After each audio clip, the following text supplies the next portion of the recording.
Welcome to another edition of Time Sucks, Short Sucks. I'm Dan Cummins, and today we'll be diving into the mysterious world of psychology, specifically the psychology of vampires, or of people acting like vampires. Clinical vampirism, more commonly known as Renfield syndrome, is defined as an obsession with drinking blood, most often for sexual satisfaction. One review of psychiatric literature claims that over 50,000 people addicted to drinking blood have appeared in case studies between 1892 and 2010. Clinical vampirism has been observed by psychiatrists and psychologists dating back to the 1800s clearly, and random regular folk have encountered blood drinkers for millennia. But is it actually a valid, clinically defined, treatable medical condition as its name implies? Maybe. Maybe not. Despite how official it sounds, clinical vampirism is not found in any edition of the International Classification of Diseases or the Diagnostic and Statistical Manual of Mental Disorders. So good luck using it as a basis for an insanity defense plea in your upcoming trial. While you might truly believe that you are a vampire, your judge will not. Nonetheless, clinical vampirism feels like a real thing, doesn't it? Clinical vampires have appeared on shows like CSI and Criminal Minds. Clinical vampire case studies have appeared in peer-reviewed psychiatric journals. However, most academics and doctors will argue that it is not a real thing. Not at least in how it sounds. Most will argue it's just part of an ongoing obsession, our ongoing obsession with the figure of the fictional vampire in all of its blood-sucking glory. That we only think we see honest-to-God vampires in people who are actually suffering from way more common and explainable mental illnesses like schizophrenia. Now let's examine the history of the study of human bloodsuckers and see what you think. Are any real people kind of real vampires? Words and ideas can change the world. I hated her, but I wanted to love my mother. I have a dream. I'll plead not guilty right now. Your only chance is to leave with us. I'm sure I don't have to tell you what a vampire is. We've talked about vampires numerous times before in Time Sucks. Episode 207, The Vampire of Sacramento, serial killer Richard Chase. Episode 390, The Florida Vampire Murders. Bonus Episode 7, Vlad the Impaler Dracula, Man Behind the Vampire. Episode 253, The Dusseldorf Vampire, that wicked son of a bitch Peter Kürten. And vampires have come up in still more episodes. But we've never focused solely on vampirism as some sort of affliction or condition that you could actually suffer from. An affliction where you believe you actually are the Halloween and horror folklore version of the type of vampire I'd be more likely to talk about on my Scared to Death podcast. The figure of the monstrous vampire is so firmly ingrained in our minds, our cultural consciousness, that off the top of our heads, all of us can probably think of its primary defining traits. We might think of Dracula, Bram Stoker's OG vampire, with his glinting fangs, long black cape, receding hairline, and overall aristocratic appearance. We might think of the general rules of vampiredom, that vampires can't go out in the sunlight, they're weakened by garlic and crucifixes, that they can't see their reflection in a mirror, but can shapeshift into a bat or dematerialize entirely. They can be killed by too much sunlight or a wooden stake through the heart. And we likely know all of this because the vampire myth has been around since long before any of us were born. Our enduring fascination with vampires evolved from beliefs and superstitions dating back to medieval Europe. And those beliefs were based on similar creatures going back to the beginning of recorded civilization. There are the 8 wrathful ones, for example, the destructive Dharmapala deities of Tibetan Buddhism. Some are shown in ancient art from the 8th century CE, drinking from skulls full of blood. The first pictorial evidence of the vampire might be from an ancient Assyrian bowl from at least as far back as the 7th century BCE. Showing a man copulating with a female vampire-looking creature whose head has been severed. Kinky!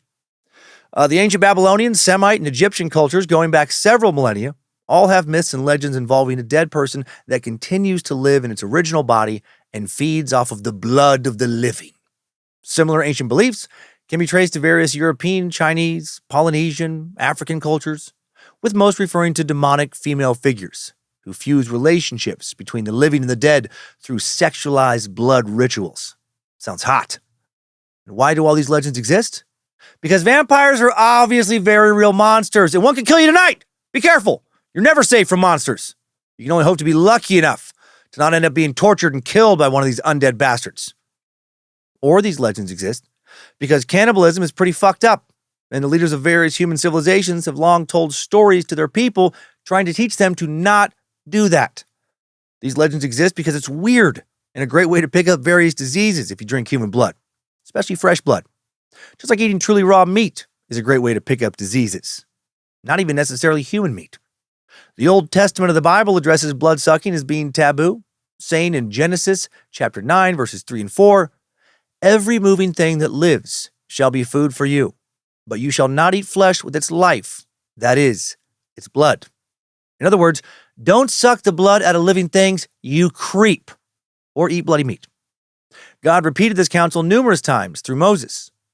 "And whatever man of the house of Israel, or of the strangers who dwell among you, who eats any blood, I will set my face against that person who eats blood and will cut him off from among his people."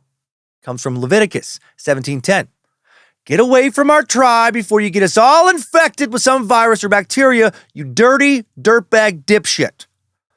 Significantly, the Bible also connects the practice of ingesting blood with the mystical world of occultism. Moses told the Israelites, as recorded in Leviticus 19:26, "You shall not eat anything with the blood, nor shall you practice divination or soothsaying."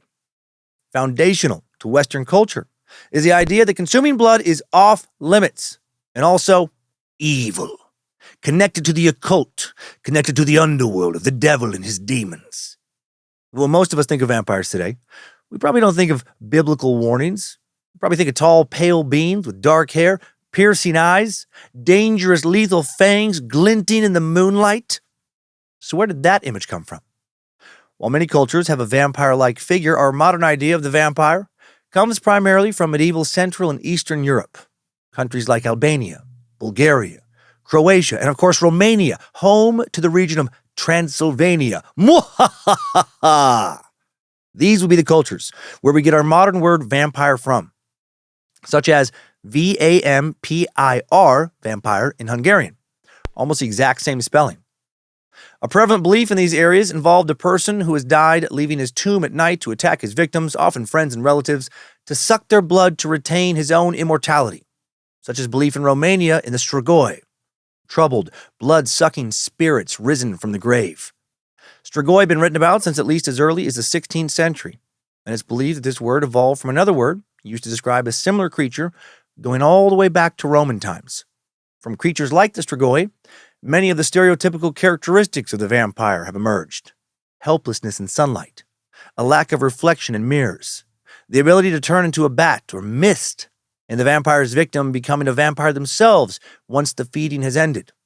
Of course, there have always been regional variations in these myths, depending on specific cultural taboos. Other ways to join the undead, depending on local tradition, have been to commit suicide, practice black magic, be cursed by your parents or the church, be a werewolf, or even be an unlucky corpse in Greece on the way to the cemetery and have a bird or a cat cross in front of the procession. Oh, damn it! You're on your way to heaven, but now you're a vampire. Fucking stupid cat. In Dalmatia, modern-day Croatia, vampires were divided into two categories, innocent and guilty, respectively called Danak and Orko. Some of the prerequisites to becoming a naughty Orko vampire were working on Sunday, smoking on a religious holiday, or incestuous relations with a female ascendant, in particular, your grandma. Those three actions should not be in the same category. My God, Luca! You worked on Sunday? What were you thinking? And you smoked on Easter? Oh, you've damned your soul. You might as well go fuck Nana now. To counter the danger of these Nana-humping vampires, schemes ranging from the crude to the elaborate were designed to identify potential vampires and to eliminate them from the world of the living. Tombs were often opened to see if the cadaver had moved, if it had warm, rosy cheeks, open eyes, or if its hair and nails were still growing. To be clear, though this sounds like nothing more than silly superstition, there is actually evidence of bodies simply not decaying as they normally do, and it's super creepy. According to prolific author and professor of forensic psychology and criminal justice, Dr. Catherine Ramsland, construction workers digging in the Chinese city of Nanjing unearthed a corpse that was 5 centuries old, yet still had supple skin and flexible joints, while numerous Catholic saints have shown similar grace in death. A man whose coffin washed into a Kentucky river in a 1927 flood, who looked as if he had been buried the day before, proved to have died 113 years earlier. Even the casket lining and his clothes were perfectly preserved, and he was no saint. In a book titled Dead Reckoning, medical examiner Michael Baden, with decades of experience exhuming corpses, tells of his astonishment when he saw the body of Medgar Evers, a civil rights leader who was murdered in 1963. Exhumed 3 decades later in 1991 to examine the bullet holes, the body shocked everyone in attendance. Baden said, "When we opened the casket, we were all shocked to find that Medgar Evers looked as though he had died only the day before." And now back to vampires. There have also been preventative measures taken to identify potential vampires, including the identifying characteristics of an unusual birthmark, an infant born with teeth, that is fucking creepy, red-haired and or sometimes blue-eyed children, particularly tall and gaunt people and people with epilepsy. And any of these characteristics in different times and places could have led you to being very, very unlucky if you were suspected of being a vampire. You could have been exorcised, brutally mutilated, or just straight up murdered. In Bulgaria, a sorcerer armed with a saint's picture would supposedly drive your vampiric spirit into a bottle and then throw that bottle into a fire. Vampire, be gone! Elsewhere, the suspected vampire would be put to death, and some of its blood or flesh consumed. If already buried, the cadaver would be unearthed and the head severed and placed between the feet. The heart might also be boiled in oil and or dissolved in vinegar. The most popular response, however, is the one that lasted in vampire mythology until today: to impale the vampire on a wooden stake, a single blow through its heart.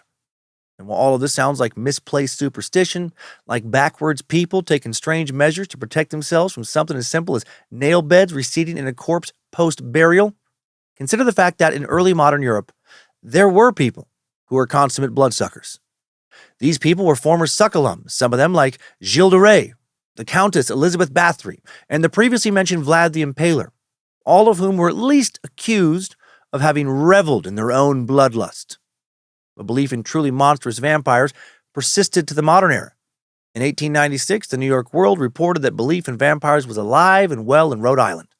Near Newport, 6 separate incidents were documented that involved exhuming a recently deceased person, removing the heart, and burning it.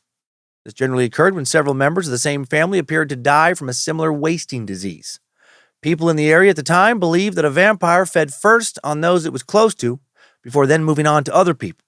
So it seemed that a family member who died first and became a vampire was now victimizing its own kin. But are vampires only the stuff of myths and legends, endlessly recycled into pop culture? Or could they be, in some way or another, actually real? As in, clinically real? Could you, medically speaking, become a vampire? Is there an actual disorder known as clinical vampirism that compels people to suck blood? Let's look into it.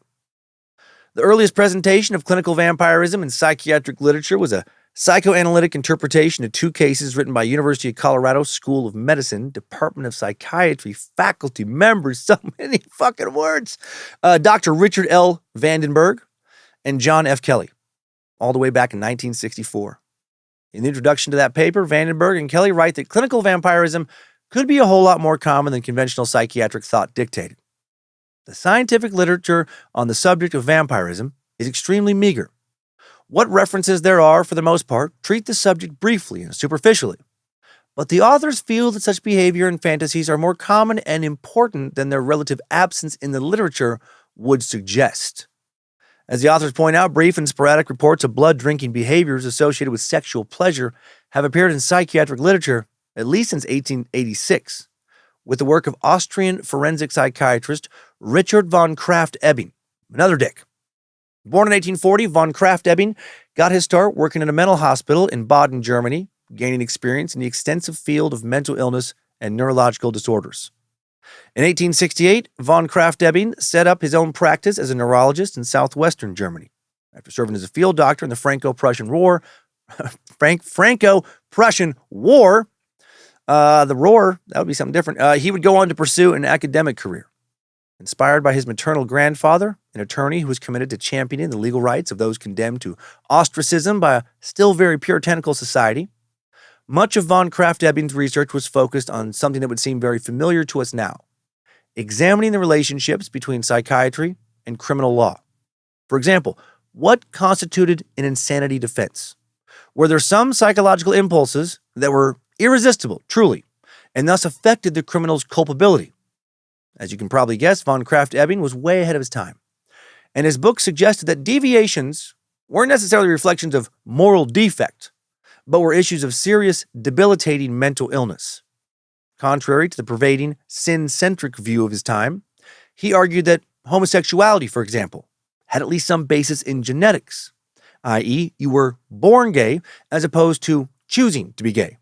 And outlying homosexual behavior would serve no useful societal purpose, but would instead create a harmless and unnecessarily victimized criminal class who would be the victims of blackmail, social ostracism, and professional prejudice, in addition to being literally imprisoned or worse. He published his Fundamentals of Criminal Psychology, followed in 1875 by his first major work, Textbook of Forensic Psychopathology. But his most famous work was Psychopathia Sexualis, published first in 1886, which for many years will be the standard textbook on sexual pathology. Kind of a handbook for figuring out what kind of filthy fucking perv you might be. Von Krafft-Ebing was actually so worried about the book being read for its salacious details rather than its medical content, he published the case studies only in Latin. This is for studying, not for learning new dick and puss tricks, you dirty pervs! Nonetheless, it's rumored that there was a marked increase in sales of Latin dictionaries in Germany and Austria after the publication of Psychopathia Sexualis. Hard times for pervs back then. Had to know or learn some Latin in order to read about some juicy filth. Psychopathia Sexualis made great advances in the classification and investigation of what we now diagnostically label as sexual dysfunctions. These include some benign things like a lack of sexual drive, failure to become aroused, a failure to reach orgasm in both men and women. Also included all sorts of descriptions of sexual interests we might just classify as kinks now, as well as more extreme disorders, if you will, like things like clinical vampirism. Writing about a patient he calls Versenni, von Krafft-Ebing describes lust murder, in which, quote, violation is omitted, and the sadistic crime alone becomes the equivalent of coitus. So crazy that is a real thing. It's come up in so many serial killers we've covered, right? The paraphilia, where someone literally not only gets an erection from an act of sadism, such as cutting or stabbing their terrified victim, but they can actually ejaculate from violent and not typically sexual actions like those alone. Vampires like Bram Stoker's Dracula might not be real, but there are certainly some humans who have indeed been monsters. Born in 1849, Versenni apparently suffered from erectile dysfunction, either nearly instantly ejaculating in certain situations or being completely unable to ejaculate entirely in others. He was accused of attempting to strangle his nurse, Marianne, while she lay sick in her bed, and made a similar attempt on a married woman identified as Arsufi, as well as an attempt on another married woman identified as Gala by strangling her as he kneeled on her abdomen. And then, unfortunately, he will be successful in later murder attempts. On a December night in 1870, a 14-year-old servant girl named Johanna Mota set out for a neighboring village between 7 and 8 o'clock in the morning. She didn't return at the time she was expected, and her master set out to find her, discovering her body near the village, lying by a path in the fields. As von Krafft-Ebing describes it, the corpse was frightfully mutilated with numerous wounds. The intestines and genitals had been torn from the open body and were found nearby. The nakedness of the body and erosions on the thighs made it seem probable that there had been an attempt at rape. The mouth, filled with earth, pointed to suffocation. In the neighborhood of the body, under a pile of straw, were found a portion of flesh torn from the right calf and pieces of clothing. The perpetrator of the deed remained undiscovered. My God, that poor 14-year-old girl, 14, and just met such an unbelievably terrible end. Every bit as terrifying as if she had been ravaged by an actual vampire. 8 months later, on August 28th, 1871, 1971 would be a long time later, a big cooling off period. A 28-year-old married woman named Versenni set out for the fields early in the morning. When she didn't come back, her husband went out to find her. And he also found a preposterously disturbing scene that I'm sure he never, ever fully recovered from. He found her body lying naked in a field. Amongst other wounds, her stomach had been ripped open and her partially eaten intestines were hanging out. The very next day in the same area, 19-year-old Maria Previtali noticed that she was being followed by her cousin, who is Verseni. Abruptly, he dragged her into a field of grain, threw her onto the ground, began to choke her, but she was able to convince him to let her go, and once she left, she promptly reported him to the police. The right call. The 22-year-old Versenzi was now brought before a court and examined, and it was found that he had a, quote, greatly developed penis, okay, but an underdeveloped right frontal lobe. Oh boy, so little tiny brain, great big dick. I think we can all agree that that's a terrible combination, right? When it came to his family history, two of his uncles were described as cretins. A third uncle was microcephalic, beardless with one testicle missing and another testicle atrophied. Psycho had quite the collection of uncles. A cousin suffered from cerebral hyperemia, an excess of blood vessels in the brain, and another was a confirmed thief. Von Krafft-Ebing was trying to prove by laying out his family history that Verseni was not some sinful deviant who chose to do what he did because he was simply evil, but rather someone with some faulty wiring in his over or under-cooked noodle, who was born with a high probability of being mentally ill. Eventually, Verseni confessed. He said that the acts of violence, quote, gave him an undescribably pleasant, lustful feeling, which was accompanied by erection and ejaculation. Usually, he said, simply choking them had satisfied him. But he then had allowed his victims to live, and he then allowed his victims to live. But in two murder cases mentioned, his sexual satisfaction was delayed until he choked them until they died. He said that the gratification experienced in the garroting was greater than in masturbation. The abrasion to the skin on Mata's thighs were produced by his teeth. Sucking her blood gave him the most intense, lustful pleasure he had ever felt. He said that he had torn out a piece of flesh from her calf and taken it with him to roast at home, but on the way he hid it under a straw sack for fear his mother might suspect him. So insane, but not criminally insane. He knew what he was doing. He knew it was fucked up at least, but he did it anyway because he wanted to feel how it made him feel. He said that it had never occurred to him to touch the genitals of the murdered women or to sexually penetrate his victims. It had fully satisfied him to throttle them and suck their blood. Based on all of this, von Krafft-Ebing was content to label Verseni a, quote, modern vampire. He had no desire for female anatomy, actually had no idea what a vagina even looked like when he attacked his first victims. He instead completely focused on the flesh and blood of his victims. But one case could not prove clinical vampirism on its own. Von Krafft-Ebing then looked at another very famous case, famous at the time at least, not as much now. That of the Vampire of Montparnasse. His human name was a little different, Sergeant Francois Bertrand. He was a sergeant in the French army, also known as Bertrand the Ghoul. Bertrand was born on October 29th, 1823, and began dissecting dead cats and dogs as soon as his grubby little hands were capable of subduing and stabbing these poor pets. By the age of 13, he was masturbating, according to sources, quote, excessively, imagining that he was murdering women after violently fucking them. He would also imagine having sex with them as corpses and imagine himself defiling them with their blood and gore. So he's more than a little fucked up. Also, what is an excessive amount of masturbation for a 13-year-old boy? I mean, I feel like a couple times a day is normal. So this guy must have been trying to set some kind of world record, just turn his dick into a callus. Von Krafft-Ebing wrote, occasionally in such situations, the thought of carrying out a similar act with male corpses would come up, but it was always attended with a feeling of disgust. Of course, eventually imagination would not be enough for this young deviant. Soon he would be, and this is a lot, masturbating into the corpses of cats and dogs he'd either killed or found dead. So that's pretty gross. Kid truly had a dirty, dirty dick. Eventually that wouldn't be enough either. Towards the end of 1846, at the age of 23, his mind turned firmly to human corpses. At first, he had a horror of it. Von Krafft-Ebing describes, in 1847, being by accident in a graveyard, he ran across the grave of a newly buried corpse. Then this impulse, with headache and palpitation of the heart, became so powerful that, although there were people nearby and he was in danger of detection, he dug up the body anyway. In the absence of a convenient instrument for cutting it up, he satisfied himself by hacking at it with a shovel. And then he took off, incredibly sexually excited, before he could be caught. Then for the next 2 weeks, he was beset by terrible headaches, headaches that seemed to accompany a strong impulse, strong urge to commit more brutalities upon corpses. He would eventually give in about 15 times.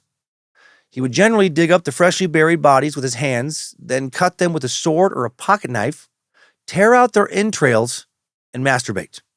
Afterwards, he would reinter the bodies. Yeah. Many of us have had the proverbial walk of shame, headed home after a regrettable sexual decision. I doubt too many of us have ever experienced the reburial of shame. I hope.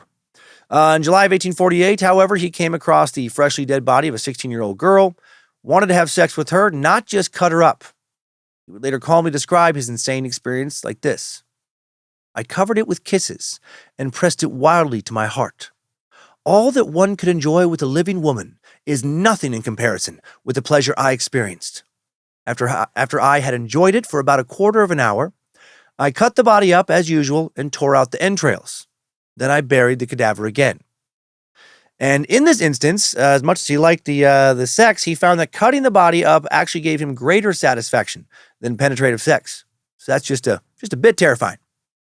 Some grave diggers at the Montparnasse cemetery, where Bertrand most often liked to head out at night for his version of clubbing, started to catch on, noticing the graves kept being disturbed, and between the summer of 1848 and March of 1849, a series of bodies were exhumed and found to be severely mutilated.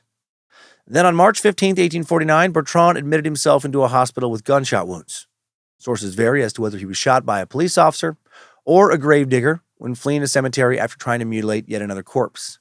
One of Bertrand's surgeons obtained a full confession. Bertrand was arrested and sentenced to, wait for it, 1 year in jail, which might sound too light, might not sound like enough, but at least he wasn't killing any woman to get his rocks off, right? He waited for them to die like a gentleman on their own, which is, a lot better. I mean, still pretty fucked up, but not like the corpses were complaining. Not a single corpse complained about what he did. I don't want anyone brutalizing me when I'm alive, but once I'm dead, have the time of your life, right? Come on, coroners, morticians, gravediggers, have at it. I'm done with my mortal coil. Following his release from incarceration, it doesn't appear that Sergeant Francois Bertrand ever escalated to murder. He was never suspected of it. He was also never arrested for violating any more corpses, so he either figured out how to control his impulses or got a lot better at hiding the bodies he was mutilating. He went on to work as a clerk, a mailman, and a lighthouse keeper. That's probably a good job for him. How about you hang out alone in the lighthouse for the rest of your days? Then he died in 1878 at the age of 55. Random trivia, he also inspired the creation of the term necrophilia. In another case study from Psychopathia Sexualis, von Krafft-Ebing presented the case of a married man who presented himself with numerous scars of cuts on his arms. When he wished to approach his wife, who was young and somewhat nervous, he first had to make a cut in his arm. Some interesting foreplay. Then she would suck the wound and during the act become violently excited sexually. Okay, sounds like those cuts might have been worth it. Another woman he studied, listed only as Mrs. H, experienced no pleasure during sex, even though she liked kissing her husband, but experienced, quote, the greatest pleasure in biting him. It was extremely gratifying to her to bite her husband so hard that she drew blood. She was pleased at being bitten in lieu of coitus, and also if she herself was allowed to bite him. Kinky. So were these people clinical vampires? Clinical vampirism is somewhat hard to define. In the first case I listed out, Versenzi, von Krafft-Ebing's wildly sexually violent, little-brained, big-dicked modern vampire, didn't seem to like sucking blood so much as assaulting, biting, and even committing cannibalism. In the second, we wouldn't label the vampire of Montparnasse, Sergeant Bertrand, a vampire so much as we may call him a necrophiliac, someone sexually aroused by corpses. The last two, the cases of the women, seem to more closely align with what we might think of as vampirism, sexual excitement brought on by the act of sucking blood. Could some, none, or, all of these cases be thought of as clinical vampirism? Richard von Krafft-Ebing thought that they all qualified. But von Krafft-Ebing was working in a very different psychiatric landscape than ours today.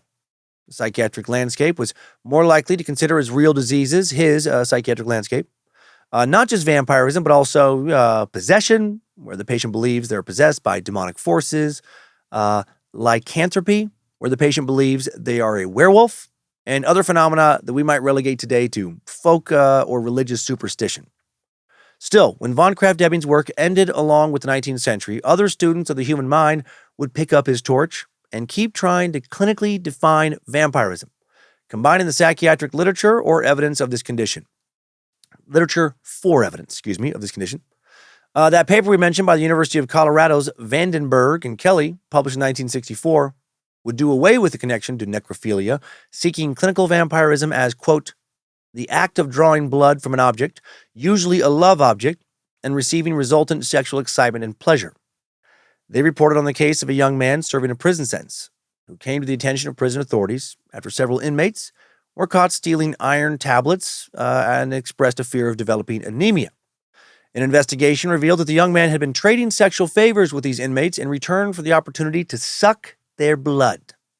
Like many researchers before them, Vandenberg and Kelly agreed that clinical vampires suck blood for sexual satisfaction, but brought up the possibility that clinical vampires could suck their own blood too, like in the case of a 28-year-old man who, at puberty, began masturbating after cutting himself and then taking erotic satisfaction at the sight of his own blood flowing. Yikes, that's a risky way to beat off. With practice, he was able to direct blood spurts from his neck artery to his mouth while he beat off. Sweet Jesus! So glad I don't even always need lotion to get the job done. Just a solid grip and about 5 minutes of privacy.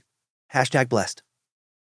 Unlike the people in Richard von Krafft-Ebing's case studies in these new cases of clinical vampirism, the ones who suffered from it weren't monsters prowling in the night, looking for corpses of living people to violently assault, but regular people who seemed to suffer from an extreme condition, an overwhelming desire for blood, either their own or others. In the mid-20th century, an Austrian-born American anthropologist, known primarily for her work on possession trance and other altered states of consciousness, Erika Eichhorn Bourguignon, identified the case of a young woman hospitalized during her fourth pregnancy, following repeated vomiting of considerable amounts of blood. She apparently greatly enjoyed these hemorrhages and the sight of her blood. She also voluntarily disconnected transfusion equipment, let her blood drip, and stated she would prefer to drink her blood instead of having blood injected into her veins. At first, no investigation was able to determine the source of her bleeding. Finally, a mouth examination by a specialist revealed several bleeding self-inflicted wounds at the base of the tongue. Treating staff inferred that she sucked on these wounds and then just kept swallowing the blood until she vomited. Apparently, sometimes she would keep the blood in her mouth before rejecting it because subsequent analysis would reveal that gastric juices of hers were not always present. In this vomit. She eventually developed severe anemia from continuing with this compulsion and died from it 2 years later.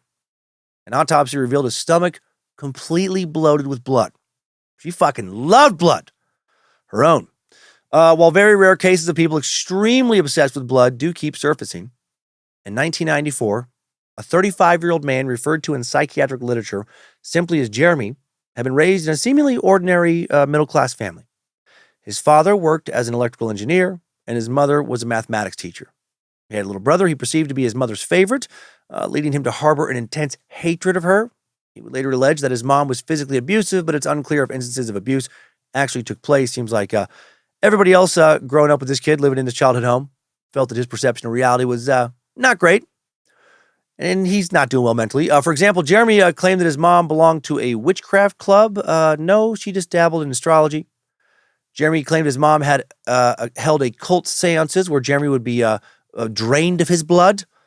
Jeremy first demonstrated an unusual fascination with blood at the age of 5 when he was hospitalized with pneumonia. While convalescing, he started to draw pictures of hypodermic needles dripping blood and, more concerning, butts, just human butts with open wounds, oozing blood. A lot of butt blood. Then in grade school, his preoccupation with gore expanded to include drawings of goblins, bats, witches, scenes of violent deaths from gunshot wounds. Also became an avid reader of witchcraft literature and horror novels, including most of the classics. I also drew a bunch of fucked up monster stuff as a kid and read a lot of horror books. His mom testified that when Jeremy was 13, he started killing small animals in the neighborhood, cats, squirrels, fish, birds, and eating them. For the record, I did not do that. He also became nocturnal, started sneaking out of the house at night to wander the streets of his hometown. I also did a bit of that. Things would escalate from there. At 15, Jeremy was caught stealing a case of tear gas from a local police station, and that led to the first of several court-ordered hospitalizations. After his discharge, he began showing signs of psychosis. He developed a delusion that a transmitter in his head was being controlled by somebody in outer space. For the record, I've never thought that, at least not while sober. Believing that something was wrong with his head, he then built and started wearing a cardboard pyramid, like a little hat of sorts, in the hopes it would somehow protect and heal him. It didn't. He was in and out of psychiatric treatment throughout much of his teenage years. Clearly, he's severely mentally ill. At the age of 17, he disclosed to a therapist he was thinking of killing his dad. He was then hospitalized for 2 weeks and then returned home to a very nervous dad. He was far from cured. His family became seriously alarmed when he began keeping an axe at his bedside after saying that. Yeah, that would be alarming. Instead of somehow having him committed again at this time, they installed locks on their bedroom doors, even slept in shifts, so that one family member would always be awake to keep an eye on old Jer Bear. What a nightmare. Eventually, Jeremy's mom obtained a court order to remove him from the home. He moved into his own apartment, but then at the age of 19, they let him move back in. Once again, his mental condition started to deteriorate rapidly. His interest in consuming animal and human flesh was rekindled, and he killed several neighborhood cats, removed their brains to see if he could learn how to correct his own brain from studying theirs.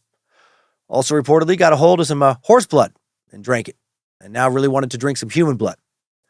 After another court-ordered hospitalization for killing, dissecting, and eating another cat, he was released into the custody of his now divorced father, and now he's worried about vampires. Well, he's kind of worried. He's kind of worried, kind of jealous. He begins to have auditory hallucinations where a voice keeps warning him that some people are actual, real, can turn into a bat and fly away and shit, don't have reflections in mirrors, living dead immortal vampires. And the voice then ridicules him because he's not a vampire. He's never killed anyone. The voice starts telling him that to become a vampire himself, he's got to kill somebody. He's got to drink their blood. Oh, and he also starts to believe that his grandma used an ice pick to steal some of his blood while he slept. His grandma, who is wheelchair bound. So he's doing great. He's clearly doing great. He's totally fine. Definitely does not need to be involuntarily committed for a long time and heavily medicated or anything. Jeremy, furious over his stolen blood situation, God damn it, Grandma! Now decides to murder his grandma. And then sadly he does. His verbatim account of the murder, documented in the court-ordered forensic mental health evaluation, reveals his very psychotic state of mind. So it was raining one day, and I washed out of this job interview, so then I took out a gun and painted the bullets gold.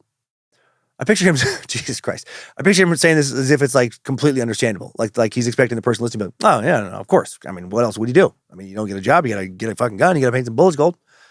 So yeah, so he says, so it's raining one day, and I washed out the job interview, so then I took out a gun and painted the bullets gold. I asked my grandmother if she wanted anything done, and she said she wanted me to do the laundry. I did laundry and asked her if she wanted anything else done. She said no, so I put on my suit and I shot her. I thought she wanted to die. When I pulled the gun on her, I was surprised. She said, no, don't do that. But it was too late. Once I pulled the gun on her, I had to do it. I shot her in the heart, and she was wiggling and screaming at me. Then I shot her 3 more times real fast. And I started saying a bunch of weird things to her real fast. I whispered in her ear something about the devil, something I had read in a witchcraft book once. I gave her last rites and said a small short prayer. I picture him just fucking, eating a donut, after that, having some coffee. What do you want to talk about? I've talked about my grandma. What do you want to talk about? The coroner's report indicated that the poor elderly woman was also stabbed, but Jeremy denied doing that. He did admit to trying to suck the blood out of her wounds, but then gave up because she was, quote, too old. With the murder complete, he dragged the corpse off the sofa into a bedroom where he poured gas on it, ignited the body, and then that just fucking burned the whole house down. He then disposed of the gun in a nearby river, picked up his dad, drove his dad to his house. He was with his dad when the police called to report the tragedy.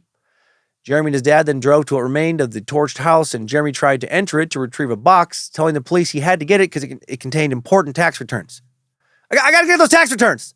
I can't possibly ever get new copies from the IRS or my accountant. What Jeremy didn't know was that the box had already been confiscated by the police, and it contained, among other things, his gold-painted bullets. Next day, Jeremy went to the police station, forcibly tried to recover the box, as in attacked the officers in the way of the box, and that didn't work out well for him. A struggle, ensued, obviously. Jeremy's arrested, charged with assault and battery of a police officer, and then he confessed to the murder of his grandma the following day. The ensuing trial would be a battle of mental health experts. The defense claiming that he had suffered from paranoid schizophrenia. Oh yeah, he sure seemed to. While the prosecution claimed that Jeremy suffered from borderline personality disorder, but was nonetheless criminally responsible. Interestingly, no mental health experts would even bring up clinical vampirism. The jury convicted Jeremy of second-degree murder, which carried a sentence, a lengthy sentence, obviously, and then returned with a concurrent lengthy sentence for arson. Then, after an incident in prison in which he tried to murder a guard, old J-Dog was committed to a maximum security forensic hospital, where as of 1994, he continued to maintain that he was a vampire and needed human blood to sustain himself. But was he, or is he, I don't know anything about what's happened to him since, really a clinical vampire? Or was he, as some other psychologists would posit, simply schizophrenic or psychotic? Schizophrenia, we've talked about that so many times here over the years on Time Suck, is a mental disorder characterized by recurring episodes of psychosis, which include hallucinations, hearing voices, delusions or paranoia, disorganized thinking or behavior, and flat or inappropriate affect. Symptoms develop gradually, typically begin during young adulthood. Adding fuel to the fire, many people with schizophrenia have other mental disorders, especially substance use disorders, depressive disorders, anxiety disorders, and obsessive compulsive disorder. It is still unclear what exactly causes schizophrenia, but there are certainly genetic factors and environmental ones as well, such as possibly being raised in an urban versus a rural area, childhood adversity, cannabis use during adolescence, infection, parents' age at conception, poor nutrition during pregnancy. We don't really know why clearly. Like with most other psychiatric disorders, we meet Sachs actually haven't known about schizophrenia for all that long. The illness was distinguished from a type of dementia and wasn't named schizophrenia until 1908, the term being coined by a Swiss psychiatrist named Eugen Bleuler. But we still didn't actually understand very much about it. Prior to the 1960s, nonviolent petty criminals and women were sometimes diagnosed with schizophrenia, the latter being characterized as, mentally ill just for not performing their culturally expected duties within our patriarchal culture as wives and mothers. Why haven't you washed the dishes yet? What are you, schizophrenic, Kathy? Then in the mid to late 1960s, many black men were labeled as being schizophrenic, due primarily to their demanding for civil rights, like equal rights, and black power activism, having those things being labeled as delusional. You want equality? As a black man in America? What are you fucking crazy? What are you, some kind of schizophrenic? That actually happened not that long ago. Then in the early 1970s in the U.S., the diagnostic model for schizophrenia was still too broad and clinically based, using the Diagnostic and Statistical Manual of Mental Disorders 2, published in 1968, which wasn't very effective when it came to diagnosing people because of how it told physicians to diagnose, as in this case. The condition which most urgently requires treatment should be listed first. For example, if a patient with simple schizophrenia was presented to the diagnostician because of pathological alcohol intoxication, then the order of diagnoses would be first pathological intoxication and second schizophrenia simple type. But then later the manual says, under alcohol paranoid state, this term describes the paranoid state which develops in chronic alcoholics, generally male, and is characterized by excessive jealousy and delusions of infidelity by the spouse. Patients diagnosed under primary paranoid states or schizophrenia should not be included here, even if they do drink to excess. And that is confusing as fuck. But in 1980, the DSM-3 was published, and it showed a shift in focus from the clinically based biopsychosocial model, the idea that illness and health are the result of an interaction between biological, psychological, and social factors, to a more reason-based medical model. Basically, instead of trying to evaluate each person individually according to their personal biology, psychology, and social circumstances, you should have a set of objective criteria and just see if the people match that. Kind of like the KISS method, right? Keep it simple, stupid. Sounds pretty reasonable. With schizophrenia now being something that was far easier and clearer to diagnose, many started looking to that instead of clinical vampirism to describe blood-obsessed behavior. Schizophrenic delusions often orbit blood, the body, and internal organs, as schizophrenics often perceive that their bodies are being messed with, tampered with, or made impure. And so now the move shifts away from labeling people who obsess over or consume blood from clinical vampires to schizophrenics or those suffering from comparable diseases. But then someone accidentally reignited the obsession with clinical vampirism and gave it the name it would continue to be associated with to the present day: Renfield's syndrome. In the early 1990s, the unfortunately named Richard Knoll, Dick Knoll, sounds more like a mound of dirt shaped like a dick than a human, was a psychologist who had left his job at a state hospital in New Jersey to try his hand at horror and monster-themed novels. As he prepared to defend his doctoral thesis in clinical psychology at New York's New School for Social Research, he decided his next book, a work of nonfiction, would combine his two areas of expertise. He bundled together some of the medical research he had done for his novels to examine the psychopathology that really lay behind creepy real-life phenomena. And he gave it the title, Vampires, Werewolves, and Demons, 20th Century Reports in the Psychiatric Literature. And that is the kind of book title that definitely grabs my attention. At the time this book came out in 1992, the field of mental health care was still in the throes of a seismic shift. As we just said, in 1980, the third edition of the DSM had radically changed how mental illnesses were classified and organized. Trained in Freudian psychoanalysis, Knoll felt that the DSM-3 was definitely an improvement over the old Freudian psychoanalytic way of doing things, but he also found himself critical of how the new manual reduced highly complex illnesses to bullet points and checklists. There are some mental disorders that scientists have definite biological data to go on, information about the brain and how it functioned differently than a normal one, in disorders like schizophrenia, bipolar 1 disorder, autism, obsessive-compulsive disorder, etc. But there are other ones that are less provable and more based on observation, he felt. And it was these disorders that got prescribed in mass, since they could just be warped around to fit almost anyone. As an example, in the 1980 DSM-3, a new category of dissociative disorders appeared, including one for multiple personality disorder, and this directly led to an epidemic of that diagnosis by 1990. In Knoll's mind, it was the rush to identify these kinds of disorders, to classify each and every presentation of every odd kind of person as a new kind of medical category that weakened psychiatry as a whole.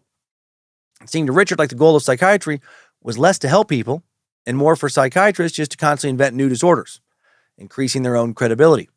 With these critiques swimming around his head as he typed away at his manuscript late one night, he was struck by a sudden urge. What if he could make up another disorder and see if it stuck as real?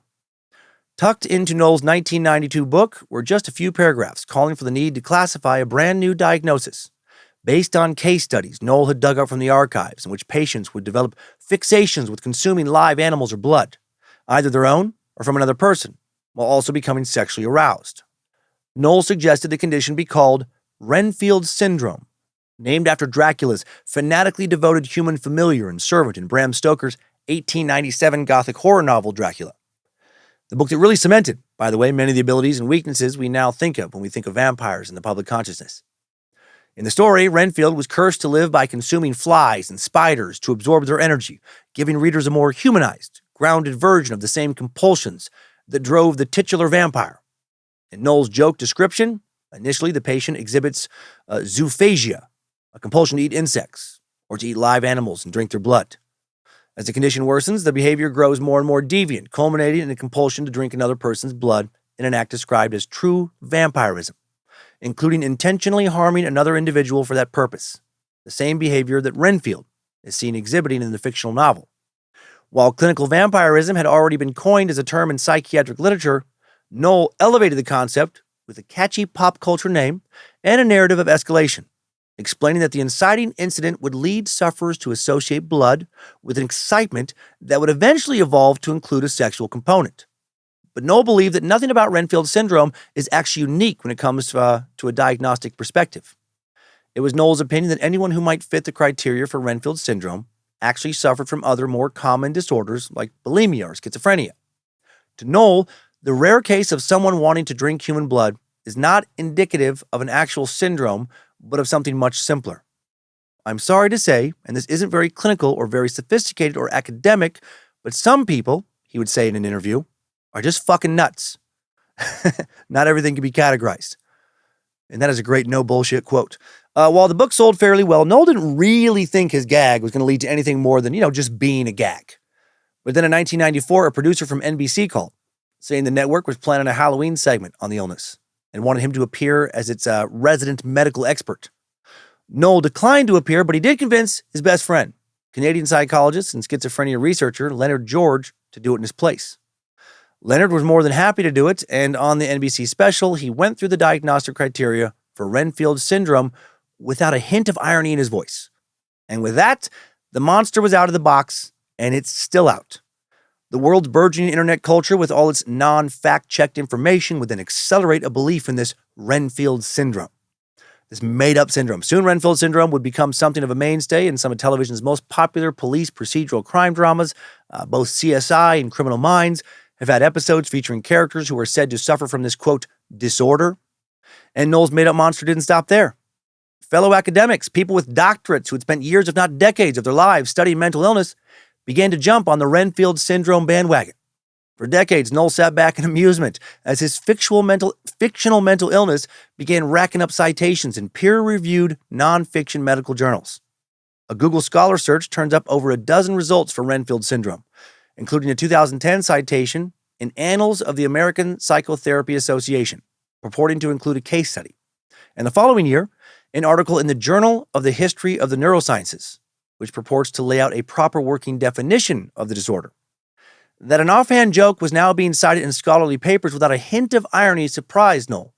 But bad information going viral was not new to psychiatry. This is a branch of medicine whose most famous practitioner, Sigmund Freud, once recommended copious amounts of cocaine as a treatment. I mean, if you're suffering from boredom, shit ton of cocaine. That's going to cure you. Probably going to give you something more serious than boredom in return, though, like a heart attack or an empty bank account. There was also the satanic panic from the 1980s, which we've discussed many times, which waves of people across America and elsewhere, many of them licensed psychiatrists, were convinced that children were truly being preyed on by these global cabals or local cabals of devil-worshipping psychopaths who were actually conjuring demons or Satan himself to inflict further pain on the children.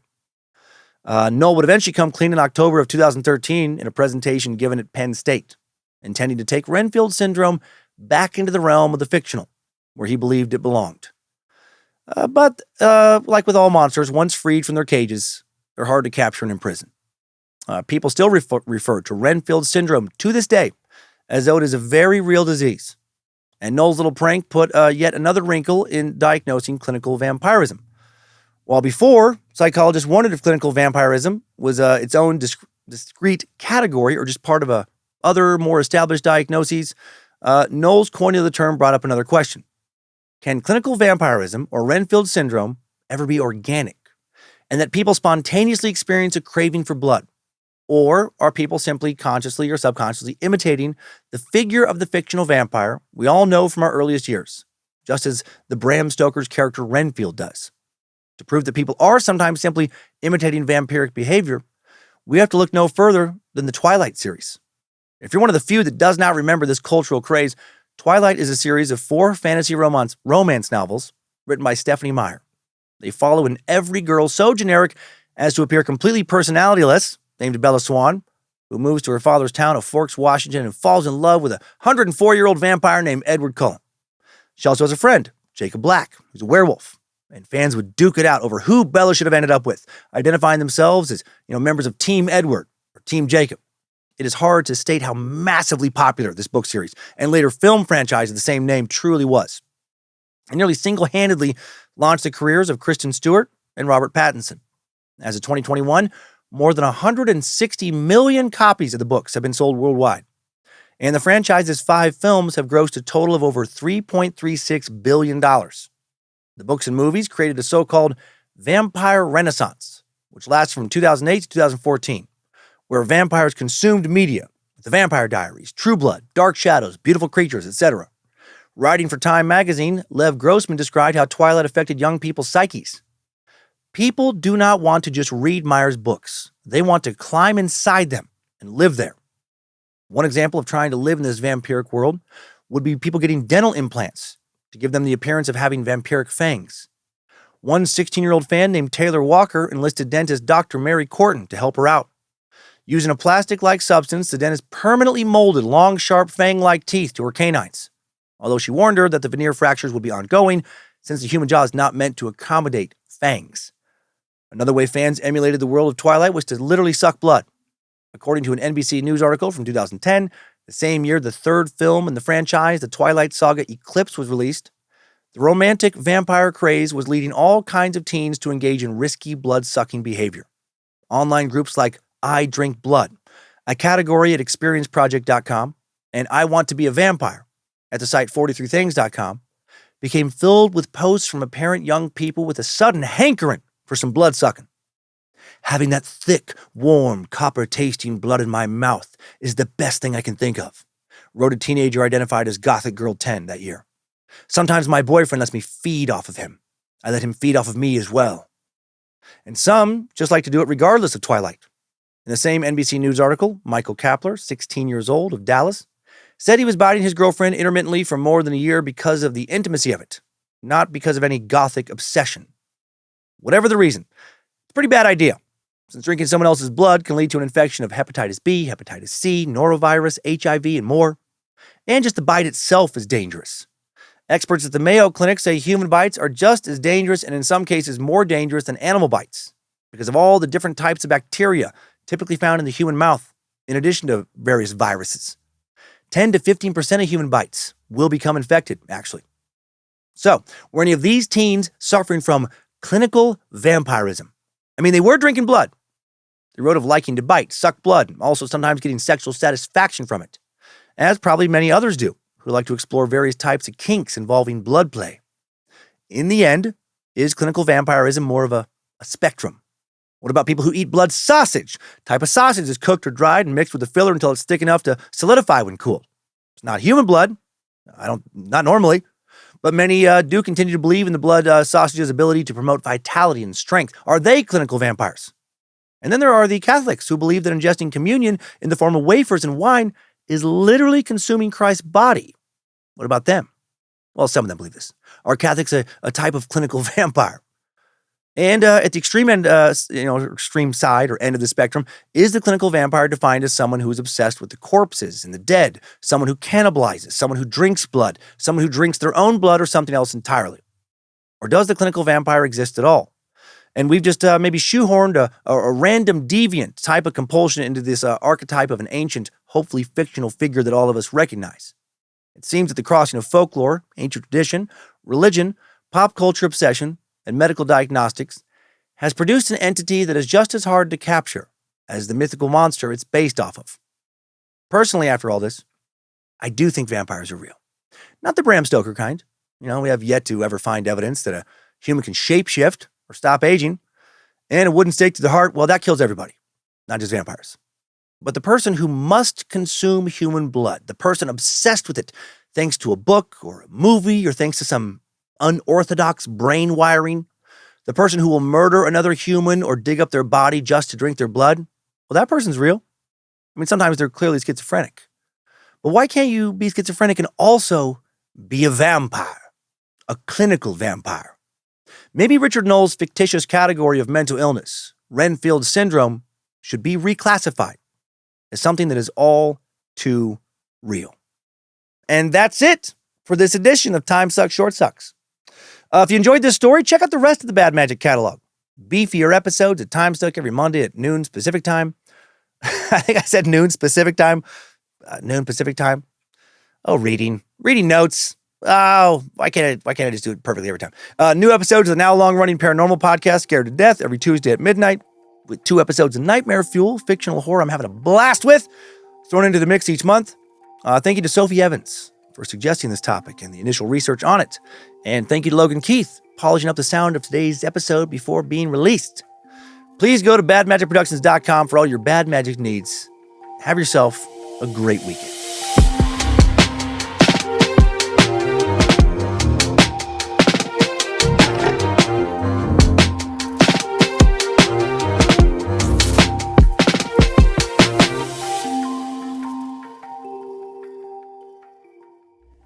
Bad Magic Productions.